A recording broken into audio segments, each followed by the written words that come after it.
Thank you for joining us again on the Burning Branches podcast. With me today is Christian.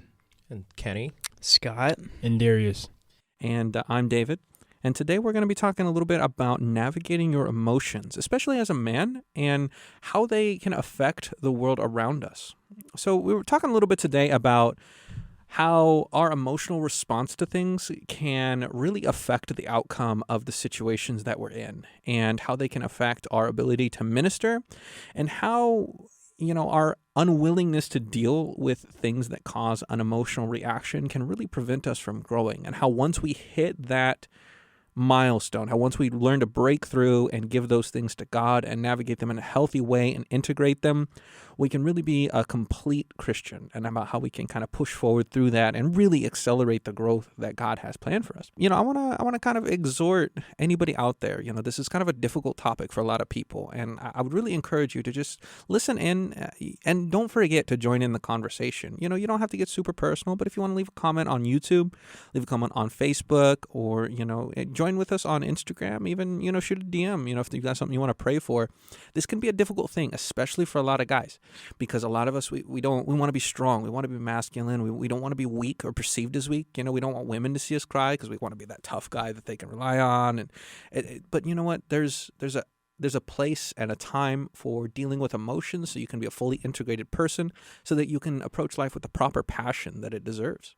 It can be difficult as a man to talk about emotions, and here's an interesting thing about the world we live in, though. Here's an interesting thing about the church that we're a part of. A lot of people, when they get the Holy Spirit, they feel overwhelmed emotionally.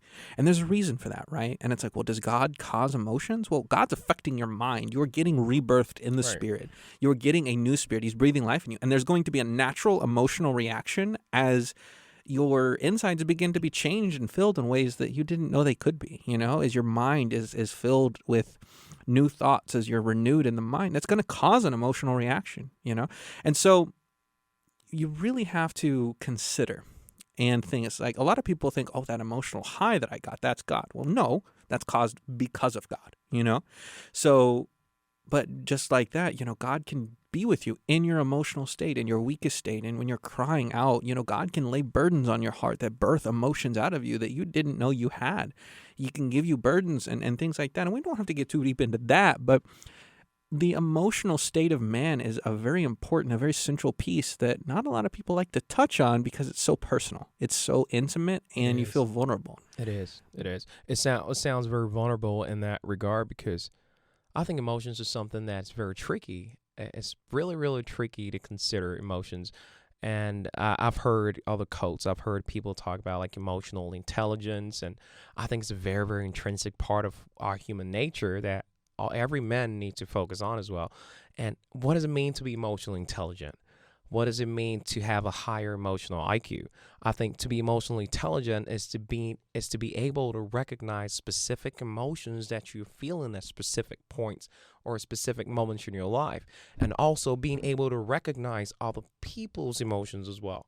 I think being emotionally intelligent goes both ways. Like, how are you responding to the emotion that the other person is feeling in the moment of the conversation, in the moment of the confrontation, in the moment of in the dynamics of whatever has happened at that time? I think there's a lot that goes into being emotionally intelligent, and sometimes we men, we can be physically, astounded, like we're fit, we're smart and all that, but emotionally we're probably like the dumbest in that regard. Oh yeah, it's crazy. Typically that's the way. It's like, how do I react to me being angry? How do I react to being sad? And I've expressed this a few times. It's like, we men, we need someone to look at. We need something or someone to look at to mimic certain behaviors that we want to be. That's why there's so many times, like I remember like growing up as a kid, and I wanted to be Spider-Man so bad. I wanted to be Batman so bad. And why did I want to be these superheroes? Because these superheroes mimicked certain attitudes and certain characteristics that I personally wanted. Like, they lived the life that I personally wanted, So we men, we always or typically need someone as a picture. We need someone that we can look up to.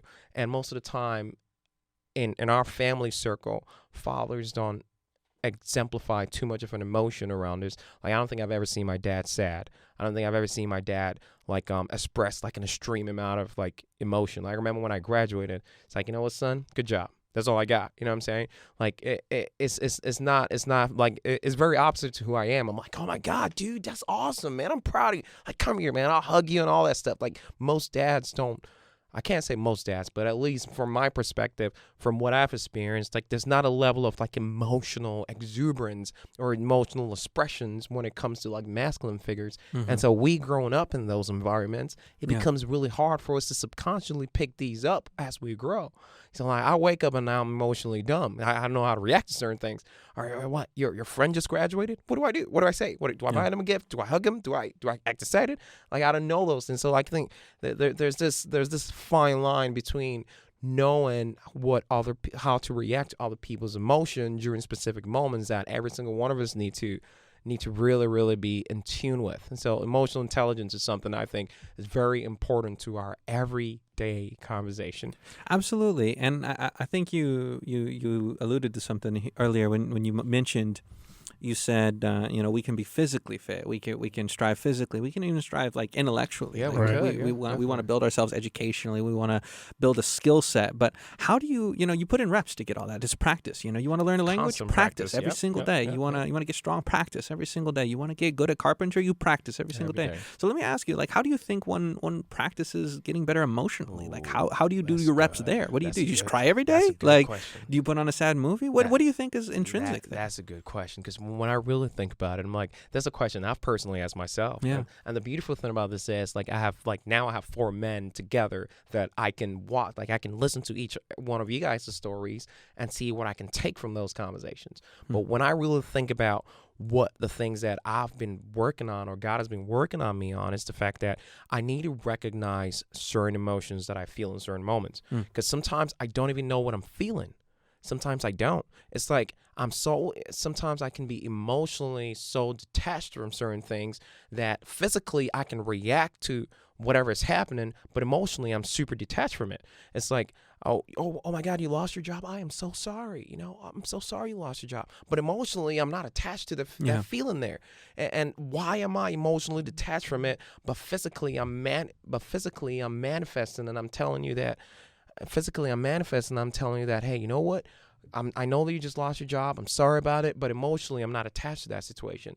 But recognizing those moments, seeing those instances where it's like, all right, Kenny, I need you to recognize you're sad right now. Or I need you to recognize that you feel disappointed right now. But before that, I wouldn't even consider that. I would just shut it away, and I would just cover it up with maybe like just being overly what is it called? Productive. Overly productive, or being overly like exuberant with how I am, just to push that away.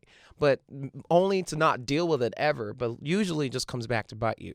I think one of the things that we need to really consider is the fact that we need to notice what emotions we feel in specific moments. And it's like anything. You need to know what the root of why you feel the way that you feel in order for you to know the things to do to avert those emotions, Yeah, absolutely. I think that's interesting. It's like almost being completely mindful of the emotion, and it's like, where is there? Why isn't it there? It's kind of just recognizing with that internal mind, or the mind's eye, and just like, well, what is this emotion? Am I feeling it or am I not? Why am I not feeling it? And you gotta think. Our mutual friend Michael, he had mentioned something at one point, and he said something. It's like, every thought is the thing that produces the emotion, because it's the thought that takes you to that place mentally that produces that emotion, and the emotion produces an action. And it's kind of interesting when you think about, like, well, if you can actually put yourself in somebody else's shoes. Jesus said it this way: love your neighbor as yourself, like as yourself, as the exact same. Right. And so, well, how do you do that? Well, you think about it like, well, I'm hungry right now. How would they feel if they were hungry? well, I'm going to treat them the same way I want to be treated as a hunger. And suddenly there's an emotion that's wrapped up in that. Now you know hunger. And so it's almost, I got a lot of practice when I did, over the phone customer service, and it was just back-to-back calls, and then people would just have emotions as they're on the phone call. A lot of people, some people were just guarded and they just transactional business, fine, get out of my face. But some other people, they were like very overwhelmed emotionally, and it's like I had to kind of tap into that and tap into empathy and like, oh, well, why are you feeling that way? And then like I had to express genuine empathy. I had to connect with their story and like put myself in their shoes and be like, oh, I understand why you're feeling that way. Like I had to actually understand it. And so many times a day, it kind of was like doing reps, and it was like actually like, and it was exhausting. It was so exhausting, man. It was the most exhausting thing I've ever done. Wow. They call it in the industry today, they call it emotional work. And when, like, if you're working in the medical field, or if you're working in customer service, or if you're working in any place where you're interacting with people who are in intense situations, and it's like you're bearing their emotional burden with them, and it takes a toll on you, and it takes more of a toll than physical work or anything like that.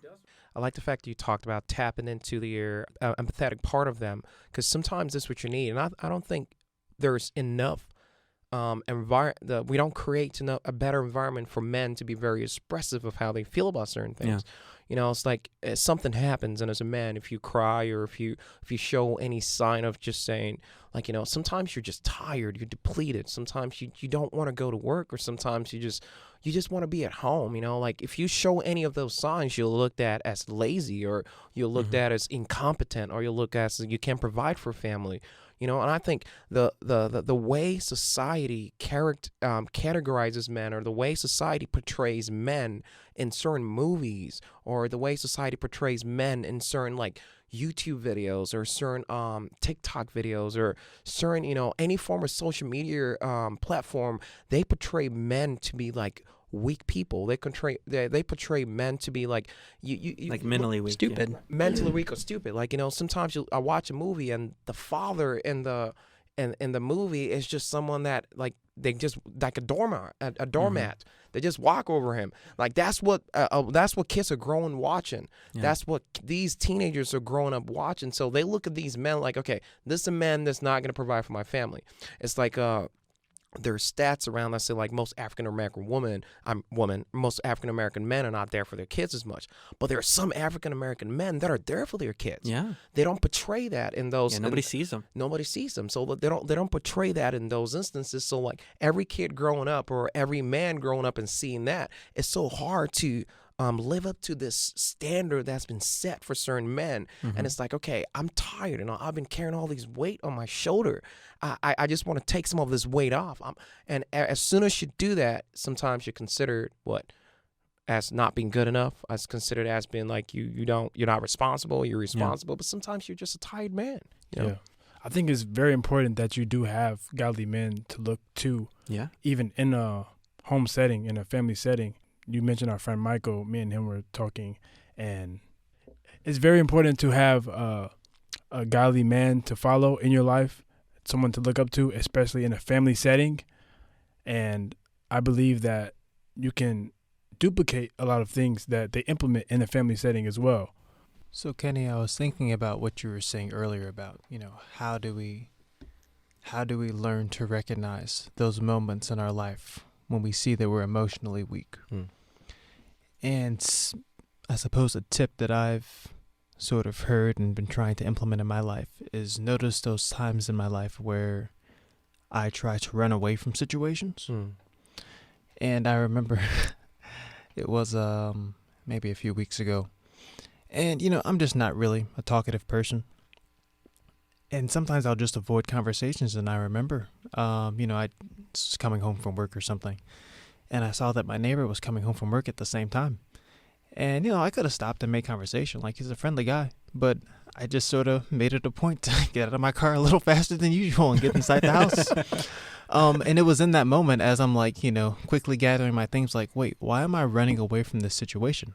Like, this isn't anything scary. It's my neighbor. He's friendly. And like, maybe this is an area where in those moments of like, oh, I'm actively running away from something, I should like, oh, wait, let me stop myself and run towards the situation that I'm afraid of. And in being conscious of that and in recognizing that, I've had more meaningful conversations than I can count. I think it's those moments where we recognize the thing that's like where we are reacting out of emotion, and it's like the emotion is controlling our action. When we take control of that and say, you know what, my emotion doesn't dictate me, I dictate how I act. And then you get a different emotional response out of that, and you find out it wasn't so bad, It's you take control, you take the steering wheel away from, an emotional block that was caused by maybe some trauma, or maybe it's there because you were just, like that. I can honestly say as a kid, I was fearful of, and like I was terrified of dogs, The dogs had never bit me or anything like that. I was just terrified of them. And like as I got older, and I remember being a teenager, I was just like, let me just walk up to this Shih Tzu. It's not gonna bite me. And then I'd step and be like, you know what? I'm going to take control of this fear because there's no reason for it. So there was a point where I wanted to take control of that fear against the dogs. And it's like, oh, well, okay, let me just take the steering wheel here. And then it's like every time you make that effort, let me take the steering wheel away from my emotions and let me acknowledge my emotions. Right. There's something that really helped me in my life. And it was actually the fictional story Dune by Frank Herbert. In the Litany Against Fear, it's all about, there's a concept in it, and it's all about like, okay, I permit my fear to pass through me, and I watch my fear. I watch its path, and then my fear is gone, and then only I remain. So it's like there's this concept of like recognizing, okay, I'm experiencing this emotion. This emotion is not me, but I'm experiencing it, and it's a part of me. And then I wait for it to pass through, but I'm still there after the emotion is gone. And I think that concept helped me so much when I was like, oh, I can feel these emotions, and I don't have to like lock them away. Because if you lock them away, they're going to come out. The emotion has to pass through you. The emotion has to find a path. There's no way you can stop it. You can't stop yourself from experiencing sadness. If something terrible happens to you, you're going to be sad at some point, Yeah. What's the shortest verse in the Bible? Jesus wept. God himself had to experience an emotion. He had to let himself experience that emotion. He had to let himself experience grief. And then he then proceeded to just go about his work afterward. Right. And I want to expound on that and let everyone know that like it's absolutely okay. It's absolutely okay for you to be sad. It's absolutely okay for you to be angry. I think me growing up, I always felt like it's not okay to be angry. It's not okay to be sad. It's not okay to feel disappointed. Like I grew up thinking that it wasn't okay to feel those emotions, but like growing up, I need to understand that these things are okay. It's okay for you to be sad. It's okay for you to feel angry in certain situations because that is who we are. We are humans. It's what you do in those emotions that really matters. So like if you're angry, what are you doing with your anger? If you're sad, what are you sulking? Is there a solution to the reason why you're sad? If there's a solution to it, okay, we're not going to sit at that very specific emotion. We can grow through that emotion to something better. Can we transmit this feeling of disappointment into a lot of times, like most of the emotions that we have comes down to the fact that we don't truly know ourselves. Yeah. It comes down to a self-identity problem. Mm-hmm. Like we feel like we need to emotionally be this person that everyone can look at, mainly because we don't truly know who we are.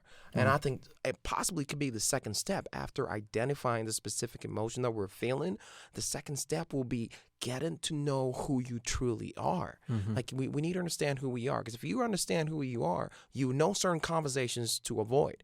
You know certain environments to avoid. You know certain things to not get yourself involved in, because you know the repercussions of certain things that will come out of the decisions that we're making there in those moments. And I think to add to that, it's like if you know who you are, then other people can't emotionally bother you as much. Exactly. Right? Because you know who you are. You know, like if you said, man, David, you're so ugly, like you smell terrible, and I hate the way you talk. I'd be like, man, I know who I am, though. Right. So it's like it's going to roll off my back. Like, so what? You know? Right. And I think this is something that we men are not very aware of.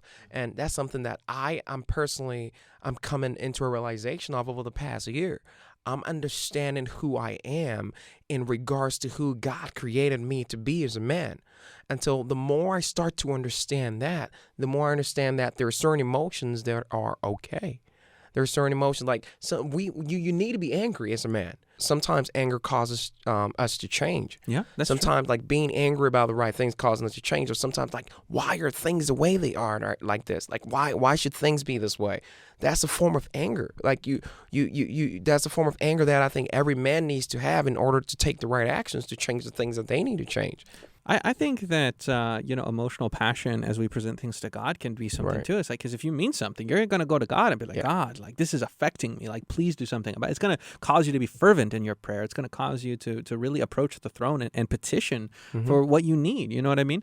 And so it's like, it's one thing it's about how you channel that emotion, right? And it's like, you can be angry, and it says, be angry, but sin not, right? Well, you can be angry that the IRS took all your taxes, all your money in taxes, and be like, oh, now I can't feed my family. It's like, well, you're going to be angry at the IRS? Well, the Bible says render unto Caesar's what is Caesar's, right? So it's like, no, like, let's not be angry at taxes, but let me turn around and be like, well, what's causing this, right? And then so you can be frustrated, and it's like, we can take that frustration and we can give it to God in worship and in prayer. We can say, God, take this thing because I can't do anything with it. And when we put God in his proper place in our life, like, the blessings will flow in a certain way where it's like, yeah, you're suffering, but now you understand, like, there's growth that's coming out of that suffering because you're not letting that emotion dictate your action. You're giving the thing to God, and God is dictating your action. And then suddenly everything's in the proper order.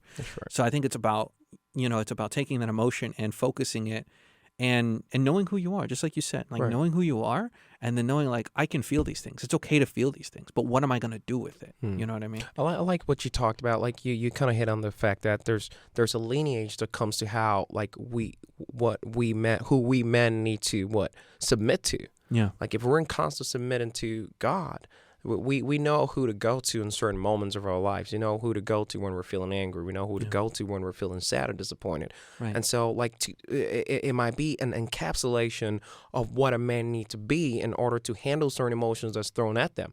Yeah. And what we need to do is to be in constant relationship or in constant communication with who God is. Yeah. Just constantly. All right, God, I really don't feel the best right now. I'm angry. What do I do? And believe it or not, it works. It does work. It really does. I think it works all the time. But it's something that I am personally working on, or something that I'm personally I'm in training. I'm in training doing that as well. We all are, man. Right. And so it's like something happens. I'm like, all right, God, how can I see you in this situation? How is this happening to me? How is me getting a flat tire brings glory to you? Like, I'm angry right now because now I can't make it to class like I need to make it. Like, how do I see you in this situation? Yeah. And I think that's the first step for every man in order to, like, at least having a reference point as to who you communicate with God before you communicate with everyone else. There's a leverage there that any man needs to be aware of. There is a leverage. I don't think a lot of people utilize the benefit that is. Like, if you take it to God first and then you walk away from that, it's like, well, you're not walking away from that empty-handed. You know what I mean? Any exchange with God, you're not walking away from it empty. If you're walking away from it empty, then you didn't stop to listen. Because you can give something to God. Like, you can pour your cup out in the altar. You can pour your oil out, and you can say, that's all yours, God. And then you tilt your cup back up, and God said, now here's something for you. And you walk away from that altar with your cup full of something else completely. And that can be so transformative. And that doesn't happen necessarily all the time at a church. That needs to happen, like, in your bedroom. You know what I mean? In the altar that you're building. And I think about this a lot. It's like, anytime the fathers, they're called the fathers in the Bible, Abraham, Isaac, Jacob, anytime they had an experience with God, what did they do? They built an altar right where they were at. You know what I mean? And it's like, that aligns everything so much. It's just like, you're in your bedroom and you're like, I have this thing that I'm dealing with, and I need an encounter with God right now. So let me talk to him. And then you build that altar right there. And then God can visit you right in that moment and pour his spirit out upon you. And then you can walk away from that. Like, you went into that angry, you went into that frustrated, you went into that sad and overwhelmed with grief. Like, why is my life like this? Why are all these people suffering? Why is this happening? And then God said, okay, I'll take that from you. I'll take my burden now. Wow. My burden's light. Wow. And then it's insane to look at it, because, like, if you truly understand the fact that God is our foundation, and there's so much metaphoric connotations to that very single verse. I think it's insane, because as a man, if we make God our foundation, I promise you that you will not waver. Like, the storm will come, but your building will still be standing after the storm. And I say that because there's so many times where I've walked into church with so much burden on my heart, with so much weight on my shoulder.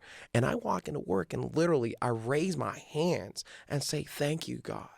And the very moment I say that, I'm not saying this to say that I eat communion for breakfast or like I'm the most holy person, perfect person, not at all. You keep telling me you don't eat communion for breakfast. I'm expecting to find some Ritz crackers in your backpack, though. It could be. So Grape juice. grape juice. So I walk into church with all these burdens in my heart, like this burden on my shoulder, like I'm heavy laden. And I lift my hands up, and there's so much that comes out of that as a man. And so, like, when we recognize certain emotions that we feel, and we understand that, okay, I'm feeling this, but in spite of what I'm feeling now, I'm still going to raise my hands and tell you, God, I bless you.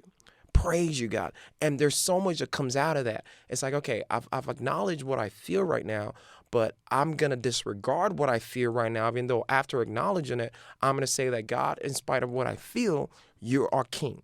In spite of the fact that I know that there's $0 in my bank account, I'm very anxious about what am I going to eat tomorrow. You're still God, and you're provisional. In spite of whatever is going on in my life, you are still God, because you're the God that calms the storm. Yeah. There's so much power that comes in that, and I think a lot of men need to tap into that. There's so much fruit that comes out of the fact that we directly commune with God, and I think it's just a beautiful thing. I really do. It's so beautiful, and we look at the statistics. Jordan Peterson is often talking about, he's always doing battle with, news media and everything like that. And it's like, oh, but what's wrong with the patriarchy? Everything's tilted towards men. And he says, well, yeah, suicide rates and depression, that's tilted towards men. That's a problem. Why? And then I think that's the root of it, right? It's the root of it is that we don't know how to manage our emotions when they overwhelm us. When, we're still living in that part where like somebody, our dad said something to us that, it provoked us. And it's like suddenly we feel like our value's been stripped. And then, or some woman, treated you with such derision that you feel like, oh man, your value's been stripped. Or, somebody who you thought was your friend, or some people that you thought were your friends, they betrayed you. And now you've got these strong emotions of fierce betrayal because you thought you could trust them, and now your value has been stripped. And then suddenly you're in a mess on your bedroom floor because your value has been stripped, and you feel like, I've got nothing, I'm not valuable. And I think that's exactly what you said. When God can intervene in the midst of that, there's power there, where God says there is value in you. I sent my only begotten son just for you, because there's a value in you, and he can pull you out and he can show you. He says, you're so valuable to me, I would sacrifice everything just to have you. Wow. And that will lift you up as a man, because you're in a proper place. You know what I mean? You're in a place where you recognize who your creator is and how much he loves you and how much he wants for you to be the best version of yourself. When you line that up, it'll change your entire world. It's a marvelous thing. It's like every single thing that we are as men orbits around our self-image, or the image with which we were created. And if we don't know who created us, we don't know who we are. And so to understand what image we men were created in is the first step to understanding other emotions that comes to us. And so to understand that, we men need to understand that this is who I am in God, or this is who I can be in God. Yeah. That's the first step. I think that's the first step. And that's the step that I had to recognize when when God convened us to let us create men in our own image. Yeah. What image? What image did God create us in? Like, he created us in an image where we are in tune with who we are as a man. We know what our purpose is in the family, in whatever aspect of our lives. So once we understand that, we understand how we are going to leave. We're going to walk every day operationally, I think the trick is, because, when God created us, what happened not too long after, right? And we sold our birthright. Right. We gave it up. We got tricked. Yeah. And, everyone was playing the blame game, but it was the blame man. Man gave his birthright up. Man sinned by letting Satan rob him of his spiritual dominion. We still have physical dominion over the earth, but the spiritual dominion it's a problem. And God had to restore that dominion, right? And so it's like you're always kind of out of sync. You're always like disjointed, and you don't know who you are. It's a self-image problem, like you said, and Satan's always trying to rob that back from you. Just like, oh man, that's why he's always called the accuser, and he's trying to accuse you. It's like, oh man, but you're nothing. You did this. Remember when you did that? Remember when you hurt that person? That's crazy, man. And he's just like accusing you the whole time. And you're like, oh man, I am a pretty terrible person. Who could ever love me? Like I can't. How do I earn like people's trust back? And it's like God's just standing there the whole time. Like, that's why I gave you my grace. Wow. So that the accusation shouldn't be able to penetrate past that. You have to be living in grace. You have to put on Christ's righteousness. And when you do, like Satan can't accuse you anymore, right? Because those accusations want to rob you of who you think you are. It's going to get it all twisted. It's going to get your image of yourself twisted. Wow. And that's the worst place to be. That's the place where, Satan's got you in his hand and he's like, finally. But God can reach through that. If you put yourself in meekness and humbleness before him, God can pull you right back out of that and pick you up and say, you're my son and I love you. And that can make the entire world just realign. Wow. I've heard somewhere that the size of a man is determined by the things that makes him angry. Wow. Yeah. So little things make you angry. Guess what type of man you are? You're a little man. I thought that was very profound because sometimes we allow these little things to get us to emotionally break out of character.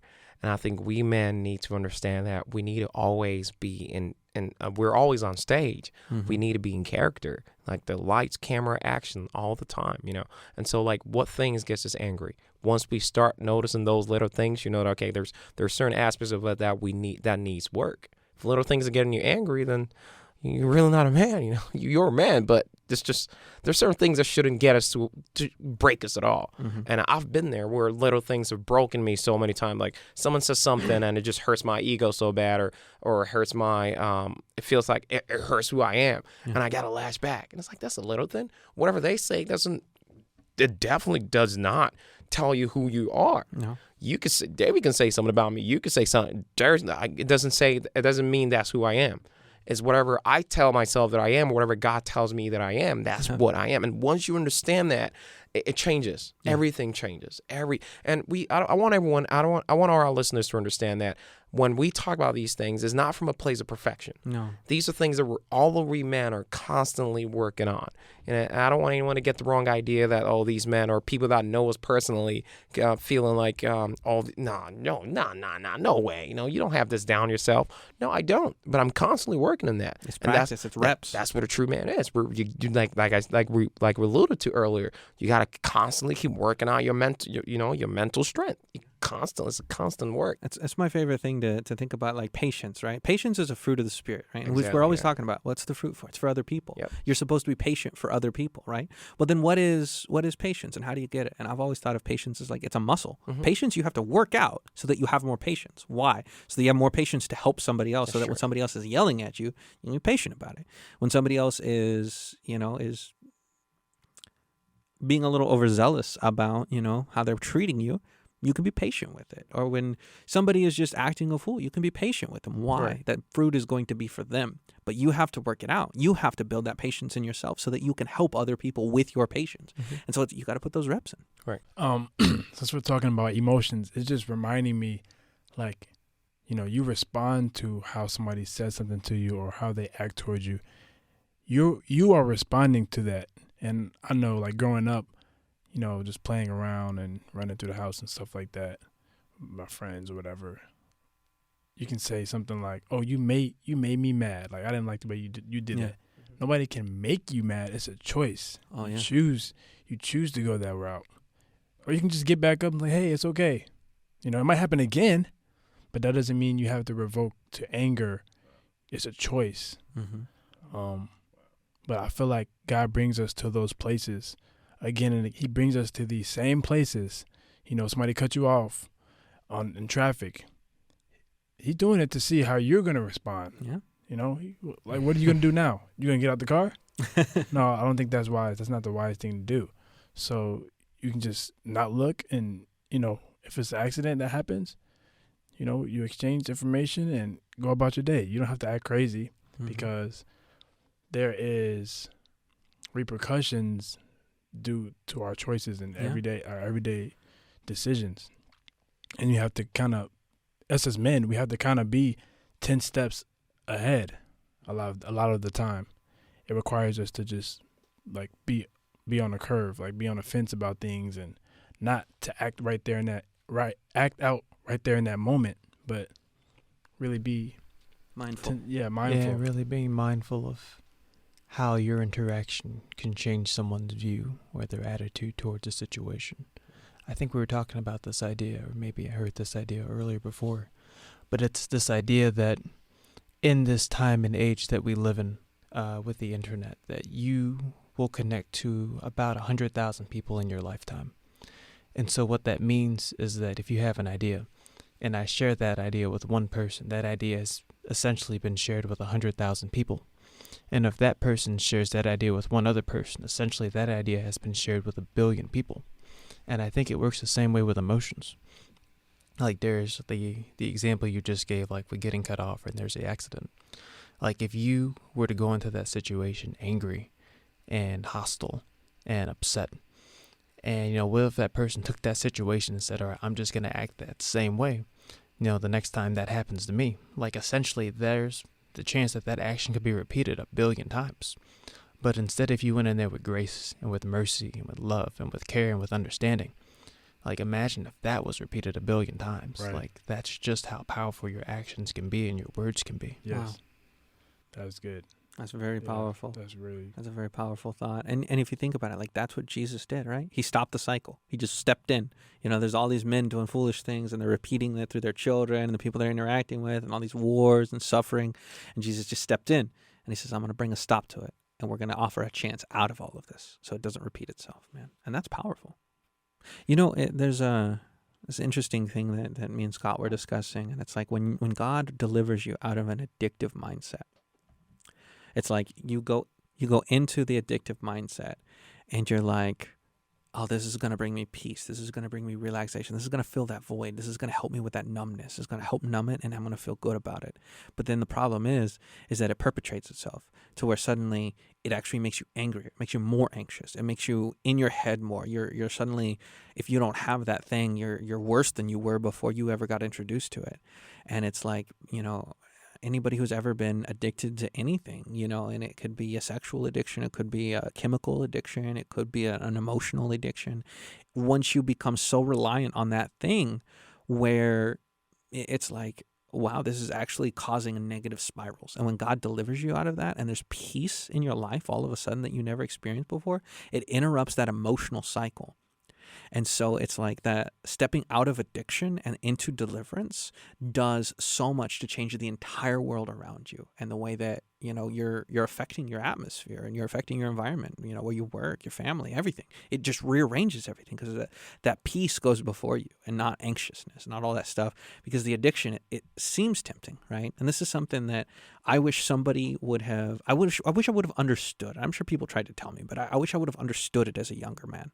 I wish I would have understood how the addictions were going to rob all of my peace and all of my identity, and I was just going to get so wrapped up in them.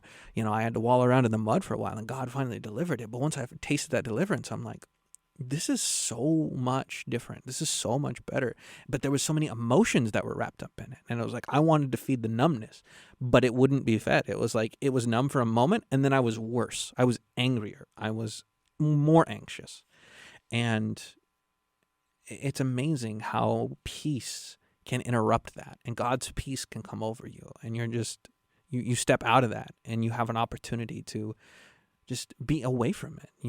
It's a miracle. That is a miracle. Well, we thank you so much for joining us today. We know today's topic was a little bit heavy, but it was on our hearts, and it was genuine, and we're not coming from this from a professional perspective. We're not coming this from, we're not perfect creatures. We're not imperfect creatures, but we're striving for perfection with God. And we hope that our experiences and our understanding can help somebody out there.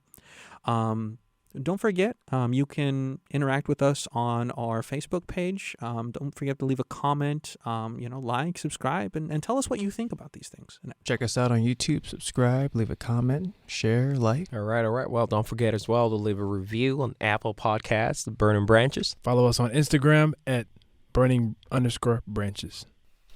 All right. We love you guys. See you next week.